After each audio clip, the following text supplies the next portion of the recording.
কৃষ্ণ কৃষ্ণ শুধু শ্রী কৃষ্ণ।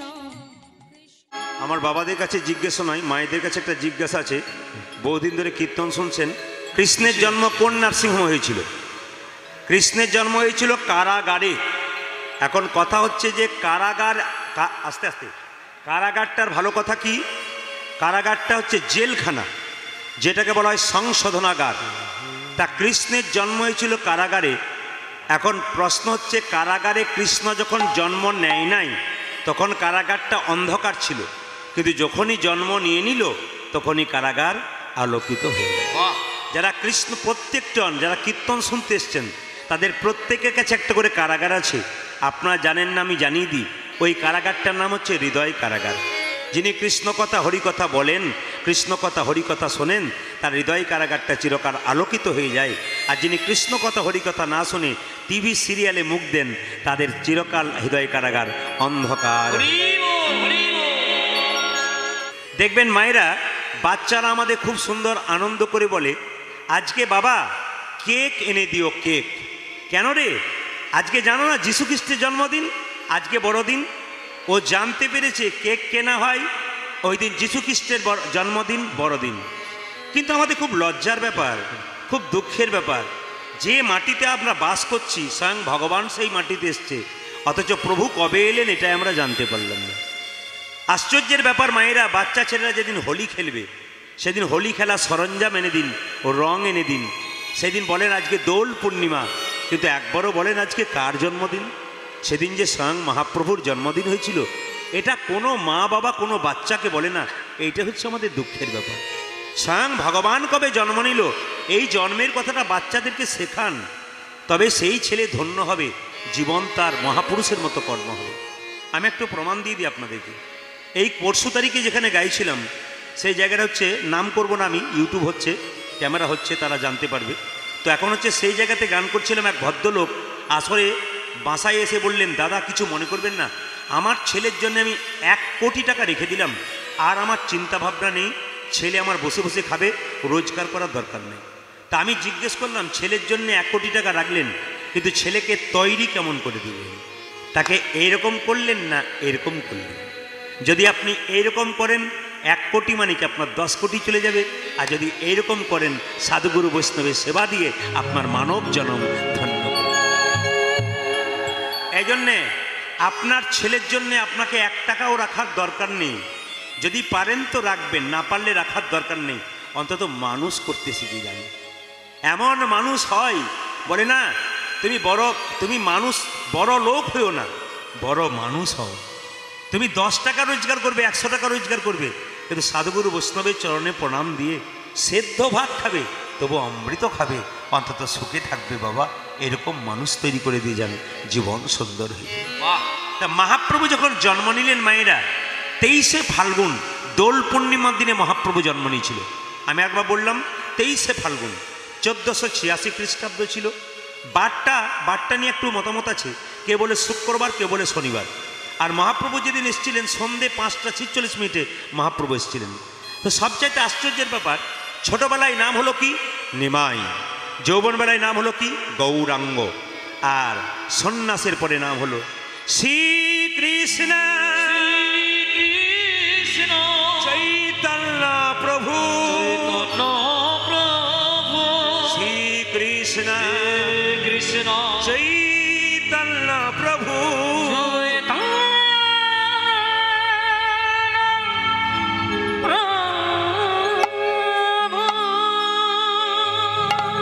শ্রী মানে কি? সুন্দর। কৃষ্ণ মানে কি? আকর্ষণ। চৈতন্য মানে কি? চেতনা। কৃষ্ণ নামের মধ্যে কি আকর্ষণ আছে? আপনারা ছুটে এসছেন পাগলের মতো।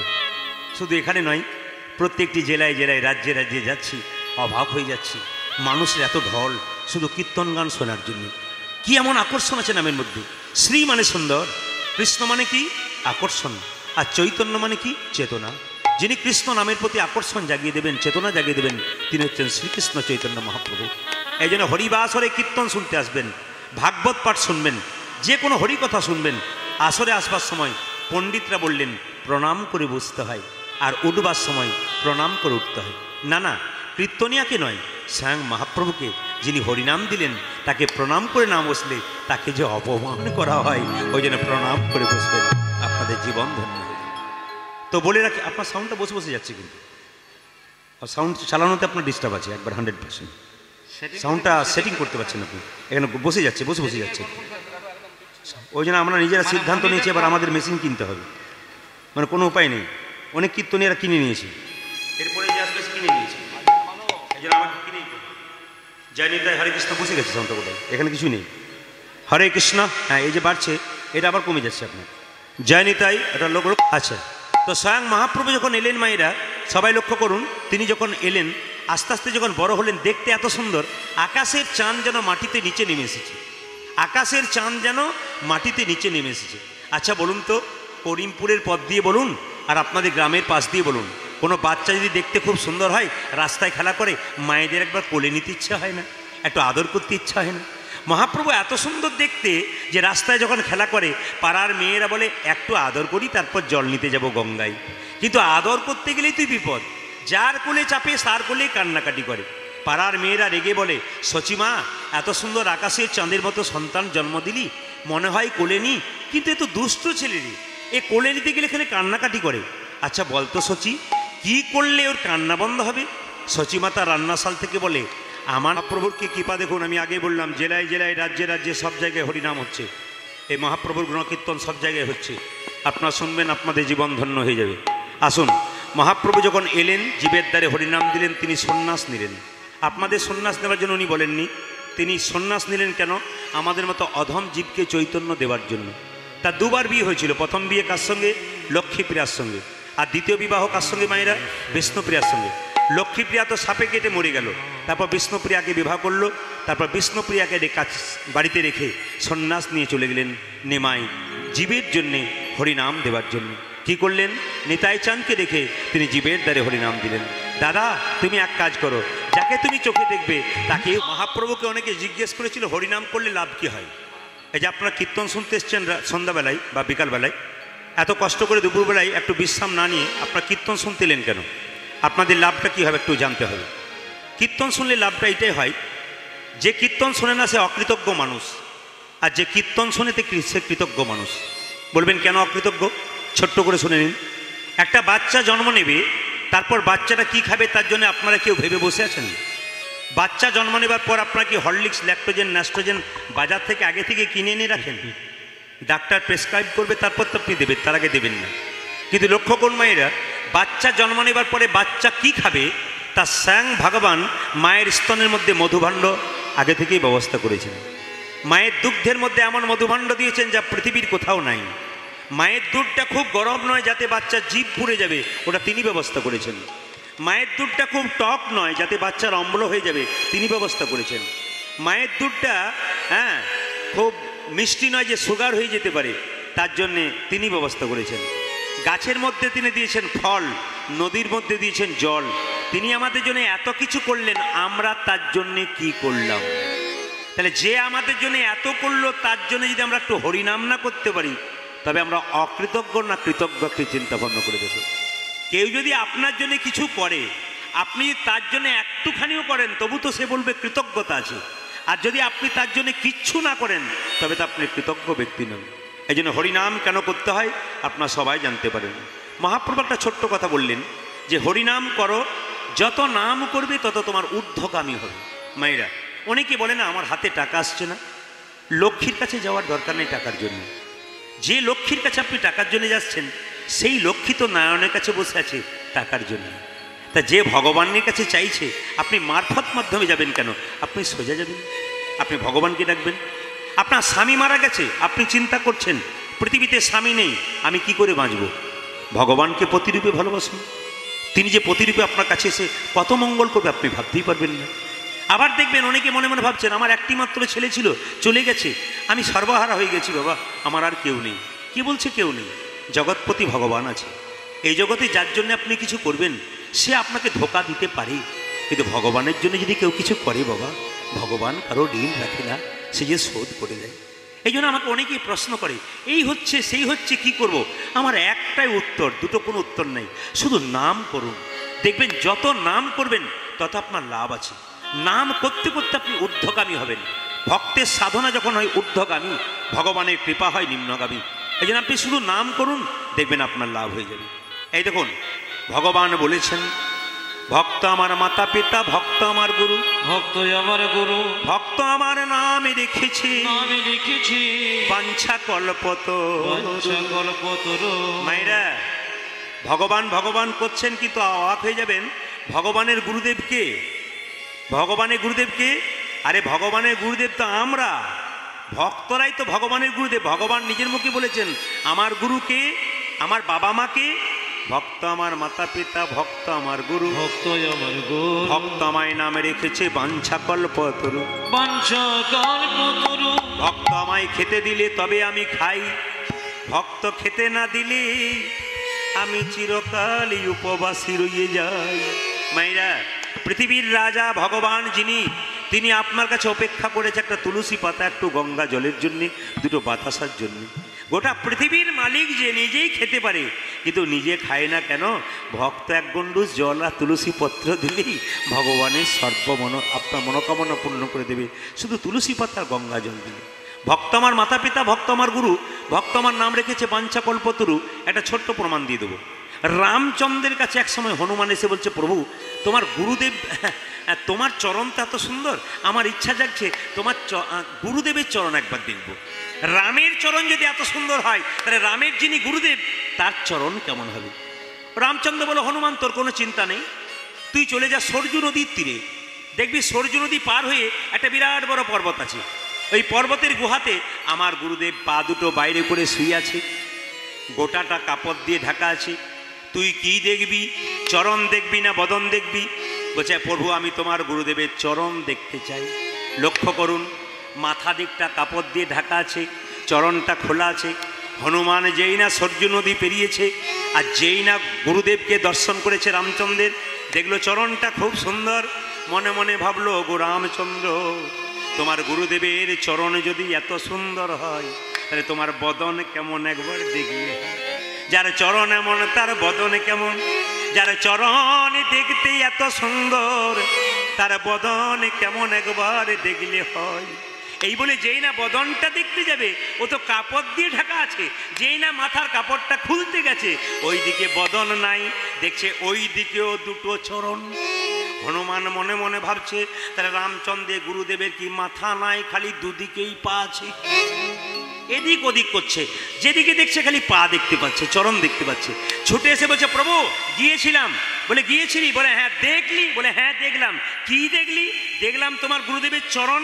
আমার ইচ্ছা হলো, যার চরণ এমন তার বদন কেমন। বদনটা কাপড় দিয়ে ঢাকা ছিল, দেখতে গেলাম, খুলে দেখলাম ওই দিকেও দুটো চরণ। হনুমান বলছে, তোমার গুরুদেবের কি মাথা নাই, খালি দুদিকেই পা? রামচন্দ্র বলছে, ওরে হনুমান, তুই যাবার সময় আমায় কি বলেছিলি? চরণ দেখব না বদন দেখব? তুই তো বলেছিলি চরণ দেখব, তাই যেদিক থেকে দেখছিস তুই চরণে দেখতে পাচ্ছিস। বলছে, প্রভু আমি তোমার গুরুদেবের বদন দেখতে চাই। বদন বদন বলে, তাহলে অপেক্ষা করবি না, চলে যা। বলে, কোথায়? আর পর্বতের গুহাতে যাবার দরকার নাই। এবার তুই কি করবি? সরজু নদীর জলে এইরকম করে মুখটা দিয়ে তাকিয়ে দেখবি আমার গুরুদেবের বদন দেখতে পাবি। আচ্ছা মায়েরা বলুন তো, জলের দিকে মুখ করে তাকালে ভূতের মুখ দেখা যায় না প্রেতের মুখ দেখা যায়? হয়তো একজন বলছে প্রেতের মুখ দেখা যায়। দুপুরবেলায় ঘুম এসছে তাই বলে প্রেতের মুখ দেখা যায়। কার মুখ দেখা যায় মায়েরা? ভূতের না প্রেতের? নিজের মুখ দেখা যায়। এখন লক্ষ্য করুন মায়ের, হনুমান তো, ও তো পশু, ও কি করছে দেখুন, ও সঙ্গে সঙ্গে শুধুমাত্র এরকম করে মুখ করে দেখছে, দেখতে দেখতে দেখছে, শুধু আমার মুখটা জলটাকে ঘাঁটলে দেখছে, তাহলে বোধহয় গুরুদেব ভেতরে বসে আছে, প্রভুর গুরুদেব। কিন্তু জলটা যখন পরিষ্কার হচ্ছে, নিজের মুখটাই দেখতে পাচ্ছে। ছুটে এসে বলছে, প্রভু আর বলো না, তোমার গুরুদেবের বদন আমি দেখলাম, তোমার দেখতেই পেলাম না, জলের তলে কোথায় ঢুকিয়ে আছে, এত হাত রাখলাম খুঁজে পেলাম না। তুই কি দেখলি?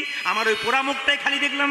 হ্যাঁ রে হনুমান, আমি আগেই বলেছি, ভক্ত আমার মাতা পিতা, ভক্ত আমার গুরু।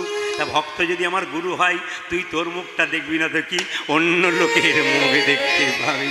নিবেদন আপনাদের সামনে বাবা, ভক্তই সব, ভগবান ভক্ত ছাড়া থাকতে পারে না। তা আজকে করিমপুরের মাটিতে যদিন ধরে কীর্তন হচ্ছে, এই মাটিটা ধন্য হয়ে গেছে আপনাদের চরণ ধরিতে, এই জায়গাটা বৃন্দাবন হয়ে গেছে। তাই মহাপ্রভু কি করলেন? জীবের দ্বারে হরিনাম দিলেন। কিভাবে? অধম পতিত জীবের দ্বারে দ্বারে গিয়া,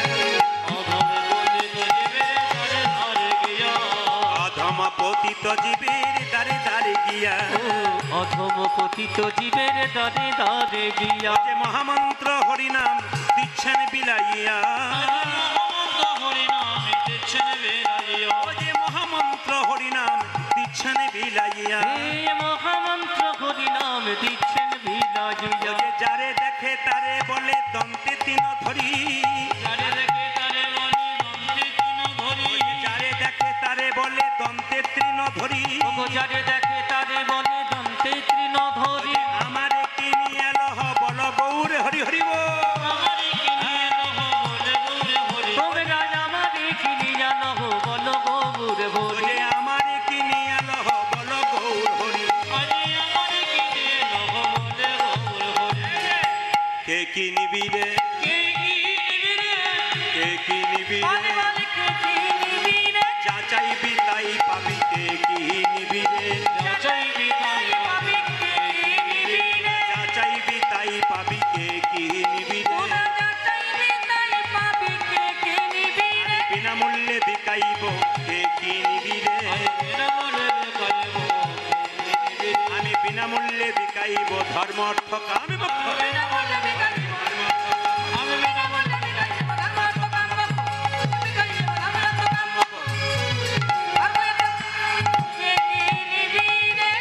মায়েরা সবাই লক্ষ্য করুন বীজের মধ্যে বৃক্ষ আছে চোখে না যাই দেখা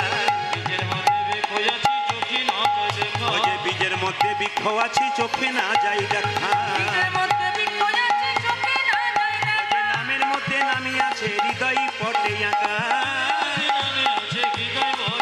ওই যে নামের মধ্যে নামি আছে হৃদয় পটে আঁকা ওমা যেই নামে সেই কৃষ্ণ ভজন নিষ্ঠা করি যেই নামে সেই কৃষ্ণ ভজন নিষ্ঠা করি ওই যে নামের সহিত আছেন আপনি শ্রী হরি ওই যে নামের সহিত আছেন আপনি শ্রী হরি ও মায়েরা যখন জ্বর হয় তখন জিভ মিষ্টি লাগে জ্বর যখন হয় তখন জিভগুলো খুব মিষ্টি মিষ্টি লাগে আপনারা দু একজন না বলেছেন বাকি সব বলছে হ্যাঁ কি ভক্তি হয়ে গেছে মানে আপনি যা বলবেন তাই ঠিক এই জন্য মাঝে মাঝে টেস্ট করতে হয় যখনই বললাম যে যখনই আমরা বলি যে জিভটা তেতো মিষ্টি হয়ে গেছে তখন হ্যাঁ হ্যাঁ সব জায়গাতেই আবার দুই চারজন বুঝে বলেন না না আচ্ছা মায়েরা জিভ যখন তেতো হয়ে যায় তখন মিছরি খেতে হয় একবার মিছরি খেলে তেতো দূর হয় আরে বাবা বারবার যখন খাবে তেতো দূর হবে যাদের হরিনাম ভাল লাগে না মহাপ্রভু কি বললো একবার নয় বারবারে বলিবে বারবারে বলিবে ওই যে সুধা মাখা হরিনামে বারবারে বলিবে সুধা মাখা হরিনামে বারবারে বলিবে ওই যে মধুমাখা হরিনামে বারবারে বলিবে ওই যে মধুমাখা হরিনামে প্রেমানন্দে মাতবে ওই যে প্রেমানন্দে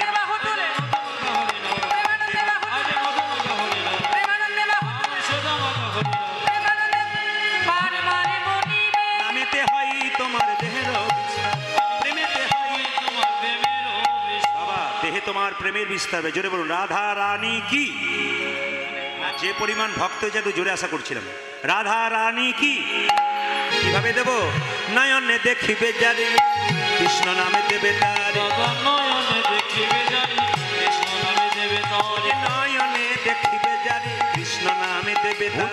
নয়নে দেখিবে যারে কৃষ্ণ নামে দেবে তারে যাকে চোখে দেখবো তাকেই দেবো হ্যাঁ নয়নে দেখিবে যারে কৃষ্ণ নামে দেবে তার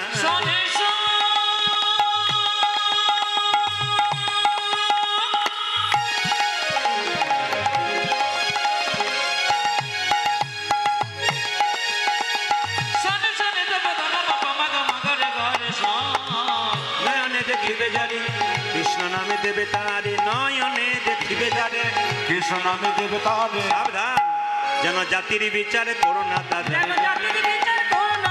জাতির বিচার করো না ও যেন জাতির বিচার করো না দাদা যারে দেখিবে নামে দেবে জাতির বিচার করো না দাদা যারে দেখিবে নামে দেবে জাতির বিচার করো না ও যে দাদা যারে দেখবে নামে দেবে জাতির বিচার করো না দাদা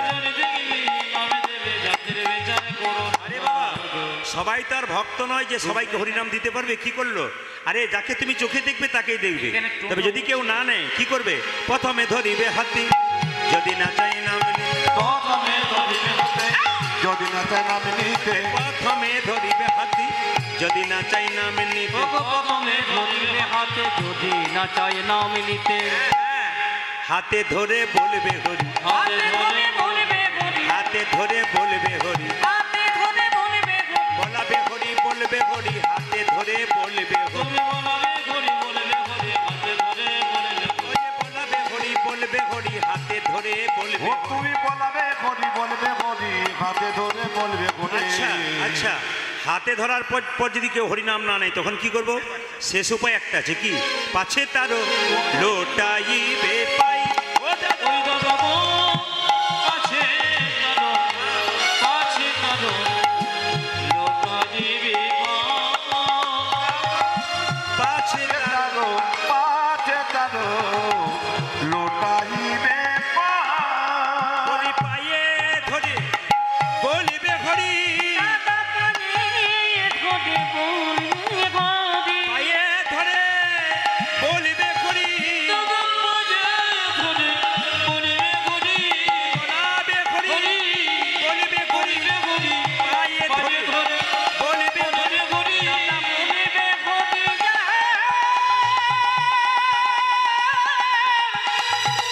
দাদা বলবে হরি বলাবে হরি, পায়ে ধরে বলবে হরি। বলিবে হরি, বলাবে হরি, বলবে পায়ে ধরে বলবে হরি, বলবে Hari, Hari, বলাবে Hari.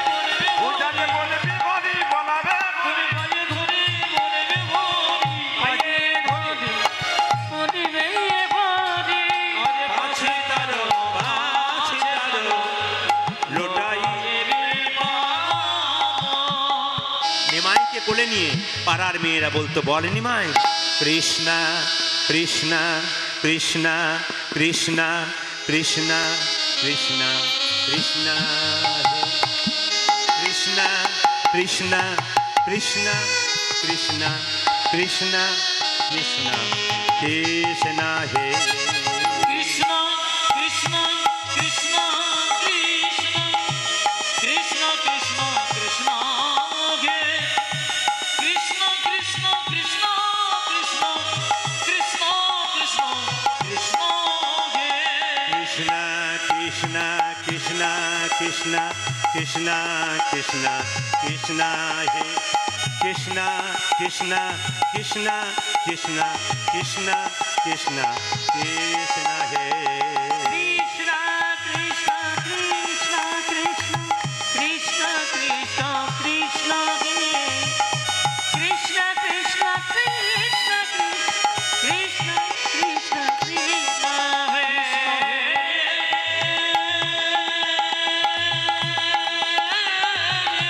Jai Gaur Hari Bol.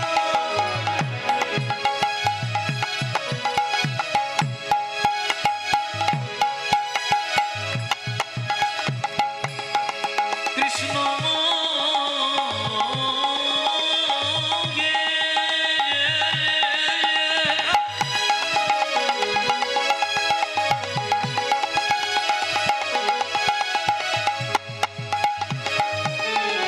তুমি দেখো দাও